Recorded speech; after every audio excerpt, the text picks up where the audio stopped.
Well, good morning. We just finished an update with Admiral Brad Cooper, the CENTCOM commander, across the CENTCOM AOR, our leadership and troops, as you would expect, doing a fantastic job. 2 days ago, under the direction and direct orders of President Donald J. Trump, the Department of War launched Operation Epic Fury, the most lethal, most complex, and most precise aerial operation in history. For 47 long years, the expansionist and Islamist regime in Tehran has waged a savage, one-sided war against America. They didn't always declare it openly, except for their constant chants of death to America. They did it through the blood of our people. Car bombs in Beirut, rocket attacks on our ships, murders at our embassies, roadside bombs in Iraq and Afghanistan, funded and armed by Iranian Quds Force and IRGC killers. My generation of veterans carry the names of brothers who never came home. Brothers butchered by Iranian-backed roadside bombs and well-armed militias, thousands of our own. We didn't start this war, but under President Trump, we are finishing it. Their war on Americans has become our retribution against their Ayatollah and his death cult. It took the 47th president, a fighter who always puts America first, to finally draw the line after 47 years of Iranian belligerence. He reminded the world, as he has time and time again, being an American means something unbreakable. If you kill Americans, if you threaten Americans anywhere on earth, we will hunt you down without apology and without hesitation, and we will kill you. President Trump has also been very consistent. Crazy regimes like Iran, hell-bent on prophetic Islamist delusions, cannot have nuclear weapons. It's common sense. Many have said it, but it takes guts to actually enforce it, and our president has guts. Iran's stubborn and self-evident nuclear pursuits, their targeting of global shipping lanes, and their swelling arsenal of ballistic missiles and killer drones are no longer tolerable risks. Iran was building powerful missiles and drones to create a conventional shield for their nuclear blackmail ambitions. Let me say that again. A conventional shield for their nuclear blackmail ambitions. Our bases, our people, our allies, all in their crosshairs. Iran had a conventional gun to our head as they tried to lie their way to a nuclear bomb. It almost worked under Obama and his terrible deal, but not under this president. Turns out the regime who chanted death to America and death to Israel was gifted death from America and death from Israel. This is not a so-called regime change war, but the regime sure did change, and the world is better off for it. Today, in their desperation, the enemy is unmasked. As Iranian missiles and drones rain down indiscriminately on the hotels, airports, apartments, and other civilian targets of their neighbors. Cowardly terrorist tactics from a regime that for decades has trafficked in cowardly terrorist tactics, lies, death, and destruction to this day. The Iranian leadership has built nothing except proxies and missiles and drones and deeply buried nuclear factories and facilities. Peaceful nuclear ambitions do not need to be buried underneath mountains.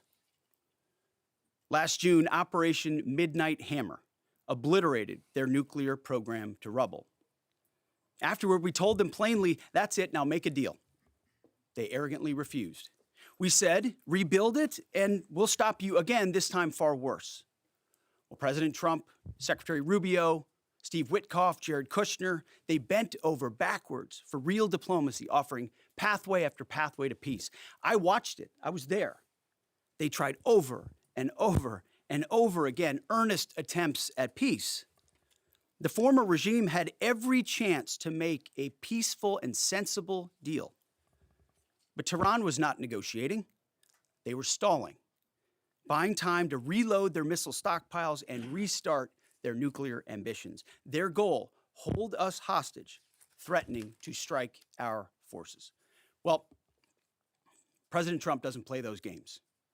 And as Secretary Rubio said after the Maduro raid, if you don't know, now you know. President Trump puts America and Americans first. He doesn't hesitate, and neither do our troops. The mission of Operation Epic Fury is laser-focused. Destroy Iranian offensive missiles, destroy Iranian missile production, destroy their navy and other security infrastructure, and they will never have nuclear weapons. We're hitting them surgically, overwhelmingly, and unapologetically. With every passing day, our capabilities get stronger and Iran's get weaker.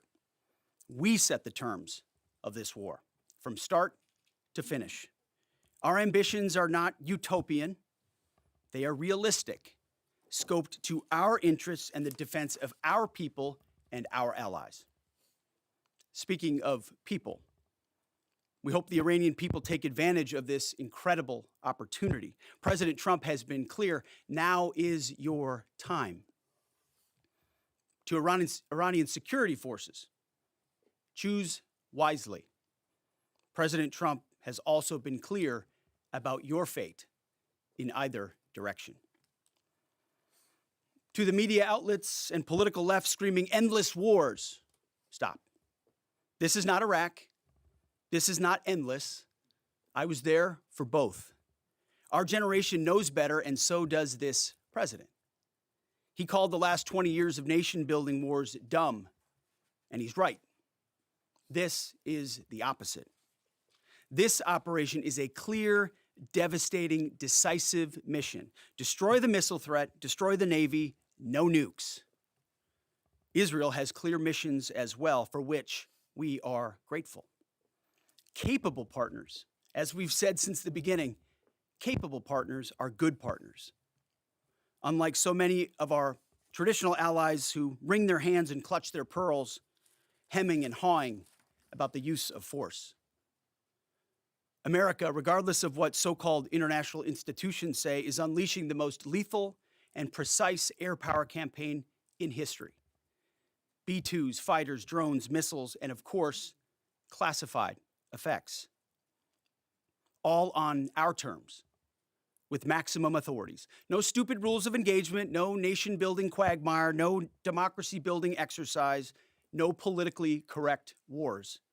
We fight to win, and we don't waste time or lives. As the president warned, an effort of this scope will include casualties. War is hell, and always will be. A grateful nation honors the 4 Americans we have lost thus far and those injured. The absolute best of America. May we prosecute the remainder of this operation in a manner that honors them. No apologies, no hesitation, epic fury for them and the thousands of Americans before them, taken too soon by Iranian radicals. Before I turn it over to General Kane for the operational update, let me speak straight to you, the Joint Force, our warriors on the front lines. This is your moment. This is the generational turning point America has waited for since 1979, and since the rudderless wars of hubris my generation, our generation, endured. Don't listen to the noise. Just stay focused.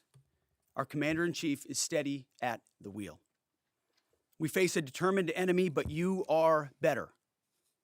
But we must prove it every single day. History doesn't care if we're tired, if we're scared, or if the fight feels big. It demands warriors who rise anyway. Peace through strength, the warrior ethos, lethality, unity of purpose, those are not slogans. They're the beating heart of what it means to wear the uniform, that uniform. You think clearly under fire, you act decisively in chaos, you uphold the Constitution, and you uphold our country without hesitation. We are not defenders anymore. We are warriors, trained to kill the enemy and break their will. History is watching. Be the force you swore an oath to be, focused, disciplined, lethal, and unbreakable. We will finish this on America First conditions of President Trump's choosing. Nobody else's, as it should be. And know this above all, President Trump and I have your back, always. Through fire, through criticism, through fake news, through everything. We unleash you because you are the best, most powerful, most lethal fighting force the world has ever seen. May Almighty God watch over you and his providential arms of protection extend over you. Godspeed, warriors, and keep going.